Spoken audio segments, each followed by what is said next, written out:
With today being Memorial Day here in the United States, this video is dedicated to those who have sacrificed their lives for our freedom. I can never thank you enough.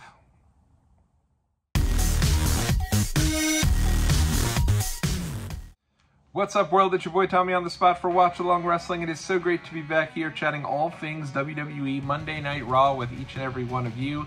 And of course, you can't talk about this week's Monday Night Raw without wondering about the biggest question of them all. Was this the last night for Becky Lynch in WWE? Personally, I don't think so, but I will tell you this much. I did not think so back in 2009 as well, as in a very similar situation, Jeff Hardy took on CM Punk on an episode of SmackDown following a pay-per-view loss where he was going for a rematch of the WWE World Heavyweight Championship inside of a steel cage. Hardy would lose that match, and once he did, I thought, he'll be off for a brief period of time.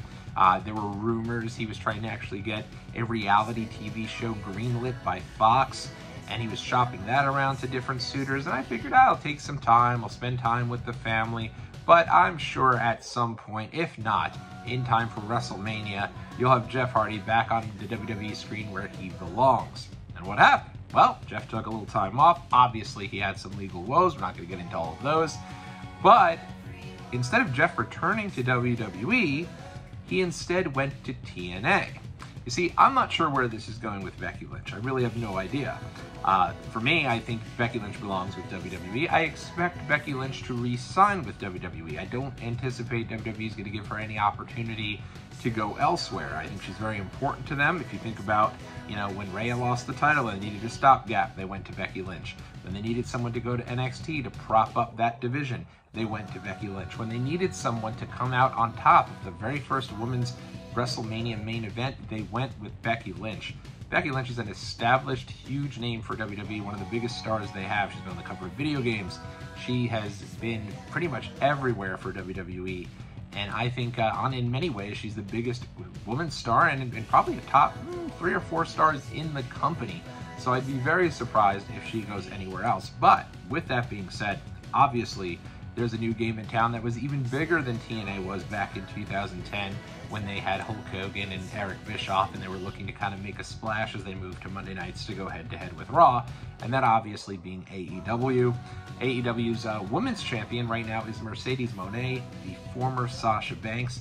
She just won the title actually just last night over at Double or Nothing in a very big match, and it felt like a really big deal for AEW. So clearly, they are prioritizing their women's division and trying to make that an even a bigger ordeal for them. I think, one of the things about AEW, I don't think that they've shown enough attention to their women's division, at least towards the beginning of the company, but it definitely feels like that is a priority for them. And what bigger name could they bring in right now than a Becky Lynch and her coming in to challenge Mercedes Moné, and the two of them being the two pillars of AEW's women's division, much like they were for NXT when they were getting established, and then obviously the women's revolution in WWE. I don't anticipate that's where Becky Lynch is going to want to go. Obviously, news just broke not long ago that Seth Rollins has signed a new deal with WWE. Obviously, that is Becky Lynch's husband and the father of their child, and so I'm sure, that certainly plays a factor into the idea that Becky would probably want to stay on the road with her husband, her family, and right now I think they have a good deal where they actually all travel together as a family.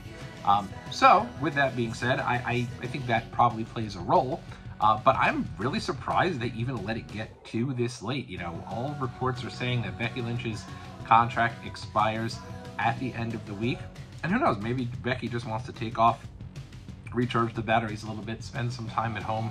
It's obviously been a huge part of WWE since returning, I'd say SummerSlam 2021, I was there for it, and has been, pretty much going non-stop ever since. So maybe she just wants to take a step back, spend some time at home. But once you take a step back, once you spend a little time at home, that obviously gives other suitors in any profession the opportunity to swoop in and make you a deal you can't refuse. So do I think this was Becky Lynch's last night in WWE? I don't, but at the end of the day, I wouldn't be completely shocked if she ends up going somewhere else. It's definitely something to monitor, and it's fun in a way that we now live in a world where when someone's contract expires or is not renewed, it's interesting to kind of see where they end up and where they go. you know, somebody on Twitter or X rather, had even made a point that, you know, Trinity had left WWE for a bit, didn't go to AEW, instead went, kind of did her own thing for a bit in TNA and in with Impact Wrestling, and, you know, had a really solid run there, reestablished herself, and then went back to WWE when the time was right. Maybe that's what Becky wants to do. Maybe Becky just wants to take off for a bit and do, you know, little spot shows here and there. Whatever it is, I'm sure Becky is going to be a part of WWE at some point, right? Even if she were to go to AEW for a bit, much like you know, what Mercedes Moné was saying, you know, her plan at some point is to return to WWE. She's in AEW now. She's enjoying what she's doing. AEW is treating her like she's the biggest star in the company, or one of the top, you know, 4 or 5. And so I could definitely see a situation where Becky Lynch goes over, makes a ton of money, and then comes back to WWE when the time is right, or certainly, you know, down the road to be enshrined into the Hall of Fame and do 1 or 2 big matches, maybe like Trish Stratus did during her last run. So, you know, who knows, but certainly something to pay attention to. I thought, honestly, the cage match tonight with Liv Morgan was very good, and it was a good send-off, and you really, you know, Becky on the way out here now put Liv Morgan over twice on the way out and really established her and helped to establish her as a top heel, the top heel in the company, so that when Rhea Ripley is able to return, she'll be able to kind of swoop in. I assume she'll be coming back as a babyface, and she'll be able to go after the title she has never lost against the person who put her on the shelf in Liv Morgan. So I thought, honestly, you couldn't have asked for more for Becky. 2 solid matches with Liv Morgan. One, obviously, a king and queen of the ring, and then tonight, again, on Raw. And I love the harkening back to the Jeff Hardy and CM Punk deal. You know, you had Jeff and Punk fight at SummerSlam 2009. If you remember, Jeff extended his contract to do SummerSlam, and then from there extended his contract to do SmackDown. So they were able to establish Punk as that guy, and they really set it up perfectly for when Jeff was able to return. He can come right back at Punk. Of course, it never really happened until 2017. Who knew he'd be gone for 8 years? I hope this isn't 8 years of no Becky Lynch in WWE. But, you know, sometimes circumstances and different parts of life just dictate where folks end up. So it'll be interesting to kind of see where things go. But, you know, I think she's done a good job here in establishing Liv Morgan as a heel. I'm not sure how I feel about Liv kind of swooping in on the Judgment Day piece of things. It feels like Judgment Day is really showing some cracks here. And at the end of the match, for those who haven't seen the match, Dominic Mysterio, who inadvertently helps Liv Morgan, and a little emphasis on the air quotes I'm making here, inadvertently helped Liv Morgan gain the title at King and Queen of the Ring, and then tonight ends up on the outside of the ring. They had a show-long storyline where Braun Strowman was trying his best to find JD McDonough, and he was running around backstage. And I'll say this, Braun Strowman, I don't know what we're doing with Braun Strowman. I really don't. You know, I think he probably would have been better suited to maybe be a part of whatever's going on with the Wyatt Six and with this new Uncle Howdy deal than he is kind of returning. And I don't know, so to speak. But he's been really after JD McDonough. They've kind of like had a nice little fun low-card feud. And earlier in the night, he had wrestled JD McDonough in a solid match, and then that went on, was trying to look for JD McDonough, and it was pretty much the whole story throughout the night was he couldn't find JD. So at the end of the night, Dominic came down ringside for the women's cage match. He was kind of on the outside again, looking like he wanted to help Becky Lynch. He went to open up the cage door, and JD and Finn Balor ran down to stop him from doing so. And in a really cool deal here, because the idea is, okay, well, Braun's been back looking for JD all night. He's dumb as a box of rocks. Shane McMahon has established this character is completely ridiculous back in WrestleMania 37, the build that they had together. And so Braun, but this time around, Braun's like, hey, I've been looking for this guy. There he is, and then out he comes. So it's cool to kind of tie a bow around everything on Raw for the entire night by having him come after JD. But due to the distraction, Braun ends up running into Dominic, backing Dominic up into the door just as Becky is exiting. Door smashes Becky, and Liv Morgan's able to just crawl right out the door and retain the title, which is the way that every heel should win a cage match, is the cowardly way out the door. I just love that. And then they did a deal where pretty much, and it's been very weird here in the US, USA Network used to let WWE basically have the whole night, especially for a pay-per-view. You knew if they were going to be doing something to get ready for a pay-per-view, you were in for the long haul. You'd have some time to be on Raw. Raw would end sometimes 11 o'clock, 11:15, maybe 11:30. they'd always be an overrun. You'd at least get for 4 or 5 minutes. And I know this because I remember, as a kid growing up, bedtime was around 10-ish. And then when Raw would come around, and I'd be like, all right, you can stay up for Raw, but then right when that's over, boom, bedtime.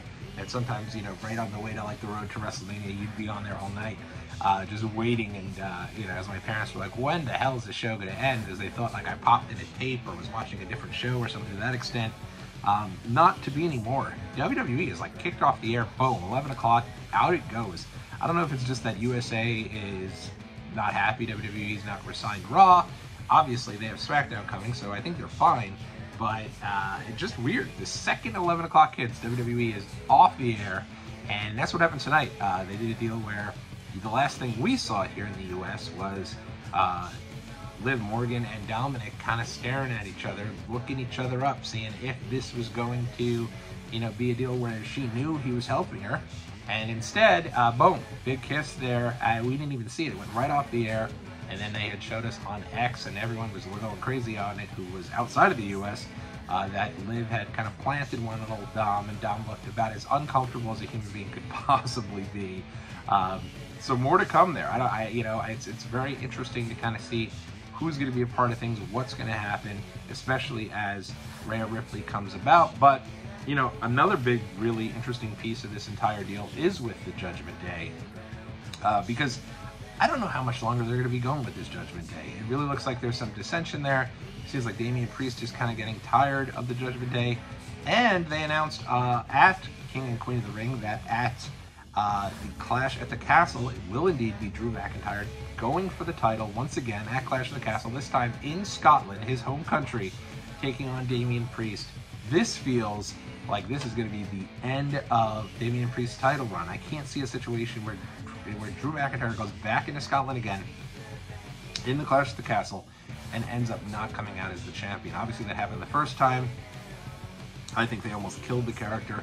Not so much that he lost to Roman Reigns, but then afterwards, him going out there, bringing Tyson Fury, who, from a wrestling standpoint, I find his run in WWE I have found pretty insufferable. He brings Tyson Fury in there. Tyson Fury kind of big leagues him when Drew McIntyre is trying to get him to sing, and is like, hey, if you want to sing, do it yourself type deal. Drew then does sing along with the crowd, and I guess this was like a cool moment for Drew in the crowd. It shouldn't have been on pay-per-view. Shouldn't have been on the show. I thought it just made Drew look so weak, and I think it really took him years to recover from that standpoint because of the fact that he just looked like a goof. And now here we are again. Can you really have this guy who's been having so much momentum, probably the run of his life, I'd say, as a heel, this newly established Drew McIntyre, as a heel, going for his revenge to get that title back from Damian Priest in his home country? Can you even buy into a different way of him not getting the title? I can't. I think he's going to, and I feel for Damian Priest. I think WWE hasn't done a great job with this title reign.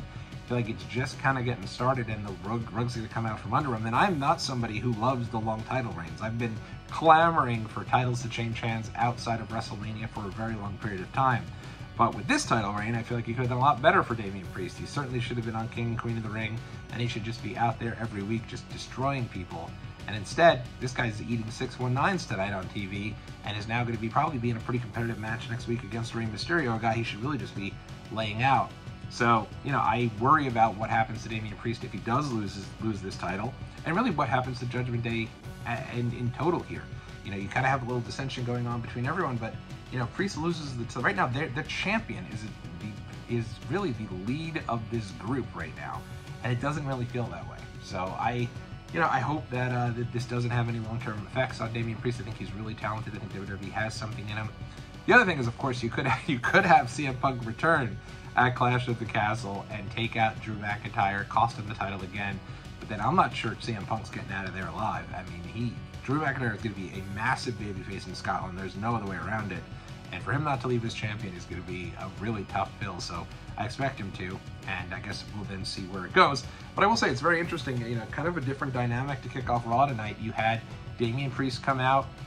He was then, interrupted by, well, I guess first you had Gunther come out, because Gunther now will be going for the Raw Championship at King of the Ring. Who saw that coming, right? When they made the stipulation and said, hey, winner of the King of the Ring will face their brand's respective champion at SummerSlam. I'm pretty sure everybody thought it was going to be Randy Orton winning that King of the Ring finals match against Gunther and going on to face Cody Rhodes. My daughter, only 4 years old, absolutely loves Gunther. And you know, it's interesting because her and I, we watched the King of the Ring match earlier today, kind of catching up on everything, because I'm not sure, there's got to be some sort of data that allows people to think that Memorial Day weekend's a great time for WWE events, and AEW even has a show on this weekend. For me, I feel like it's a really impossible weekend to be around and watch, you know, wrestling pay-per-views, unfortunately. So my daughter and I were catching up on King and Queen of the Ring, and she's just so excited for Gunther. And it dawned on me that, like, Gunther, even though he's a heel, because he's just kind of nasty, I guess, he's really solid in terms of, like, his character. He's just thinks he's better than everyone else. He backs it up. He normally doesn't cheat to win. He beats people clean. And so there's a reason my daughter just believes in Gunther, thinks he's awesome, thinks he's great. And we watched that match, and she's getting all excited for Gunther. And I'm like, man, it's going to be tough. I'm going to have to sit here with her while Gunther loses to Orton. And Orton hits that second RKO, and I'm like, lights out, this is over. But nope, Gunther rolls him up, gets the win. Gunther going for the Raw Championship, so he comes out, you know, to kind of start things off. Eventually, this leads to him, Priest, and McIntyre in the ring together. 3 heels really pushing the top of that brand here for the summer, going into SummerSlam. You know, you obviously have Clash at the Castle and Money in the Bank before we get to SummerSlam, but really, it's the first time in a long time that really the entire brand is going to be around 3 different heels. And I think that's interesting. I actually kind of liked it. It was kind of interesting to see those guys play off each other. And I'm going to be interested to see. Obviously, Punk is going to be back in the mix here soon. Obviously, main event Jey Uso, he'll be kind of in the mix as well. But it'll be interesting to kind of follow along and see who ends up as the champion going up against Gunther at SummerSlam. Feels like you could certainly be Drew McIntyre versus Gunther. It can certainly be Gunther versus Damian Priest, but that feels like a strange deal. But SummerSlam's had some funky little title matches along the years. So anyway, I'd be all for any of those matches. They're fresh matchups, and I kind of like to see the heel-heel dynamic. I wonder if the crowd will fully take to it, but I have no problem with it whatsoever. The next biggest thing, you know, in looking at the show as a whole, has to be the continued development between Chad Gable and him just becoming the biggest heel really on the roster. This guy is fantastic. I hope at some point we get this version of Chad Gable going up against Cody Rhodes, because I think they'd have some A, incredible matches, and B, I think Gable with this character can really be that big a deal for WWE. I think he could be a top heel for them. You know, on this show, you know, you had a deal where, you know, it was Otis going against Big Bronson Reed. Obviously, Otis ends up costing Chad Gable the match against Sammy. And so you had Gable come in and basically after the match told Otis, like, hey, I'm tired of you losing. I'm tired of you costing me matches. I want you, you know, at this point, you're going to need to take your discipline. Takes off his belt. He's ready to whip Otis. And when he's about to do it, who should save it the day but Maxine Dupree, which was pretty cool. I got to be honest, I have not liked Maxine Dupree's character development at all. The idea that last week she was so upset about everything going on with Chad Gable and then came out for her match dancing, backward worming, and whatever else she was doing, I just thought it made no sense. It was great to see her step up here and say, you know, she's so torn.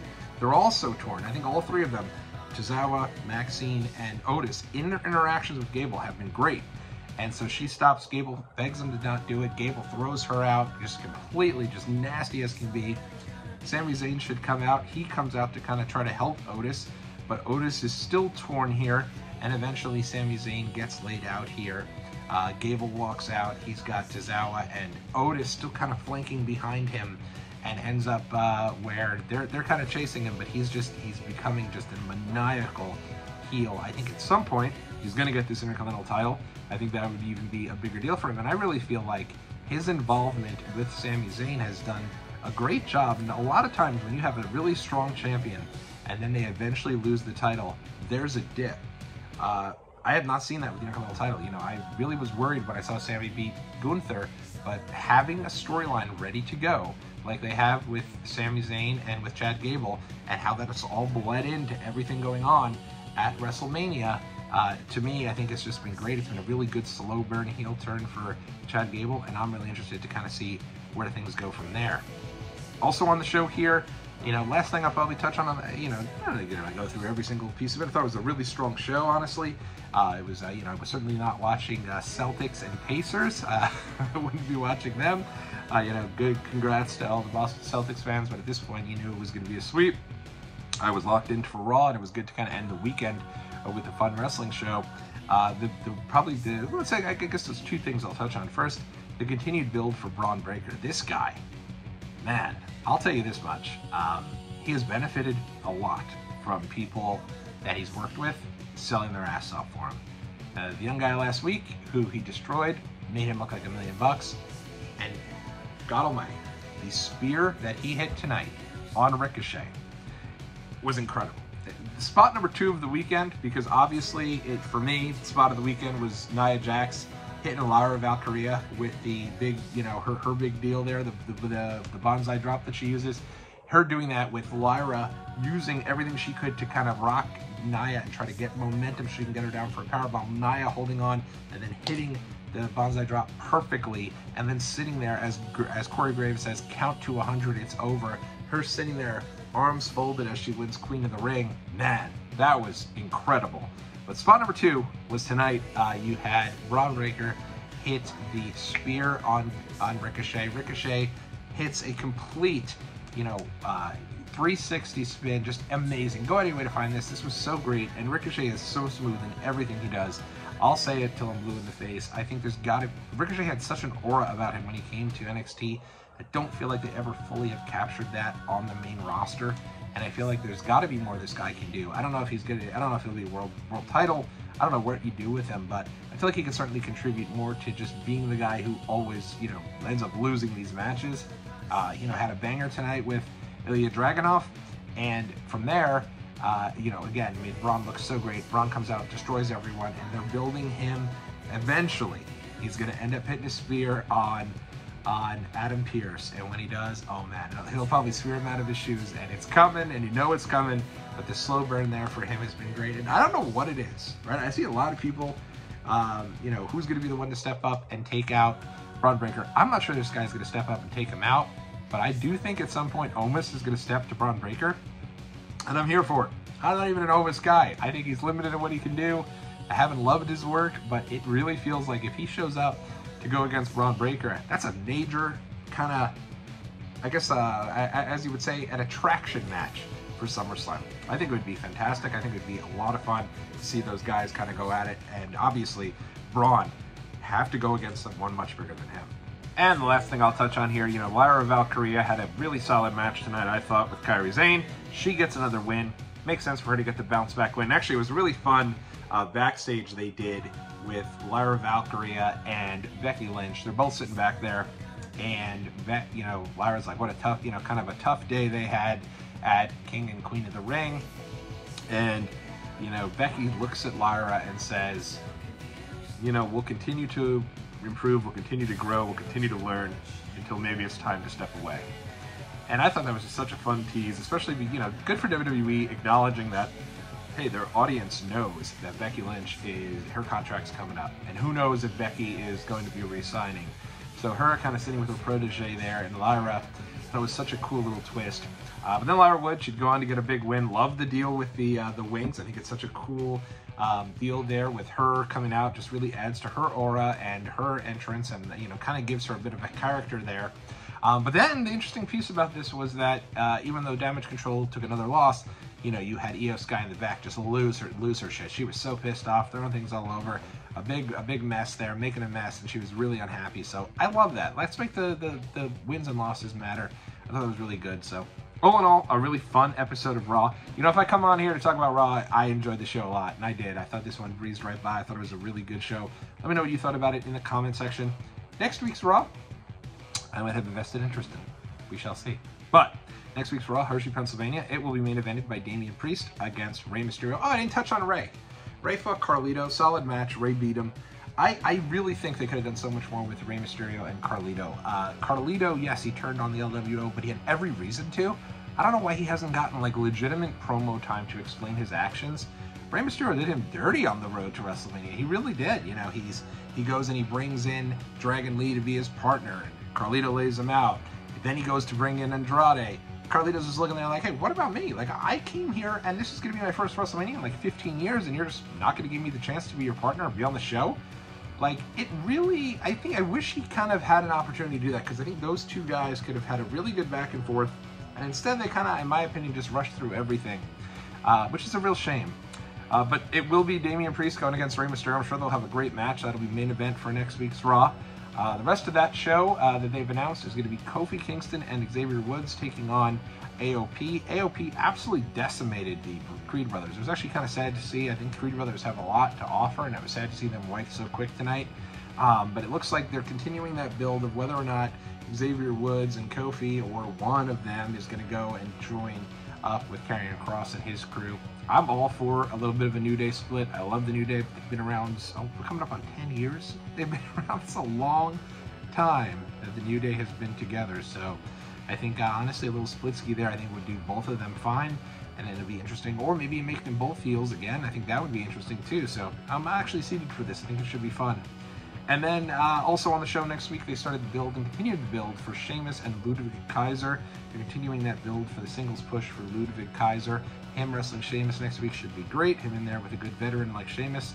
And I still like there's like layers of different feuds. Like the Sheamus Gunther story is still kind of going on in the background, even though Gunther's kind of past it at this point.